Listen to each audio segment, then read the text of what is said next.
You know, we are not the only ones focused on our midterms. Right now, given some comments out of Kevin McCarthy, who just could become the next Speaker of the House, so are the Ukrainians. I kid you not, because implicit in some of Kevin McCarthy's remarks has been this talk that there will no longer be any blank checks to Ukraine going forward. So it's not a gimme that every financial or weapons request will be granted, or at least that's how it's been interpreted in Lviv.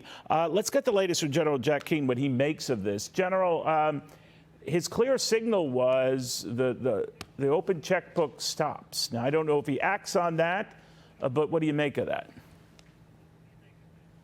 Well, he's clarified those comments because when he said no more blank checks, people thought, well, he no longer wants to support Ukraine, and he may indeed be shutting some of this down.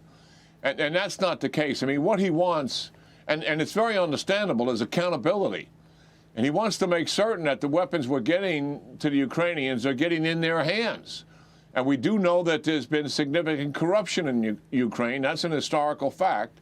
And he wants to make certain there's a system in place to ensure that kind of accountability. He is still very much in support of Ukraine and what they're attempting to do with the Russians. So I don't see this as a negative thing since he clarified his comments, Neil. I did listen to that clarification, General, and here I'll slightly depart from you with great respect. We're on remote, so you can't get angry at me if you were here in the set. But one of the things I noticed, General, is this idea that many in his party are angry about the amount of money we've been giving Ukraine. There are a number of Florida Republican congressmen who, after Ian, were saying, where's the money for our state? Or is it, there's no quid pro quo on this stuff. Of course, money for hurricane relief comes fast, no matter who's president, as it does in relief for Ukraine. But there seems to be a bit of a brush fire among some conservatives that enough is enough. Does that worry you?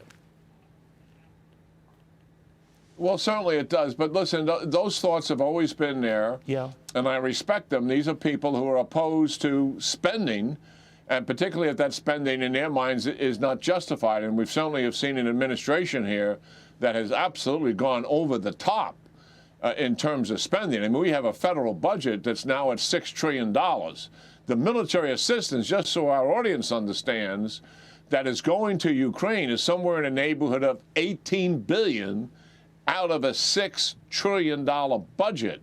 And the $18 billion is really what happens here is we give the Ukrainians ammunition and equipment from our stockpile. We have to buy that back and replace it. So we go to our U.S. defense industry with this money to build back that system so we can put it back in our stockpile. That is U.S. defense industry getting American dollars and American workers getting those American dollars. And believe me, that's far less than 1% of a $6 trillion budget, Neil. Where do you think this ends, General? I always like to end interviews with your thoughts on where this goes.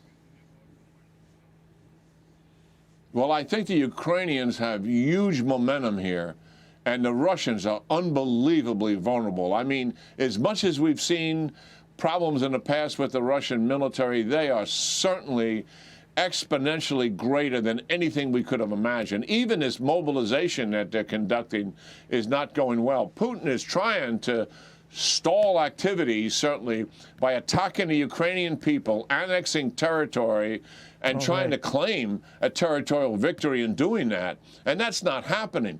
The mobilized force is coming with not properly trained, very low morale, and joining a unit on the ground that is very much the same. The Ukrainians, Neil, have an opportunity to roll these Russian forces up. Okay. We've got to help them do that with the equipment and supplies. None of these questions would have been asked if you were here in the studio, but you're not. But General, it's always good seeing you. Thank you very, very much. General Jack Keane on those developments.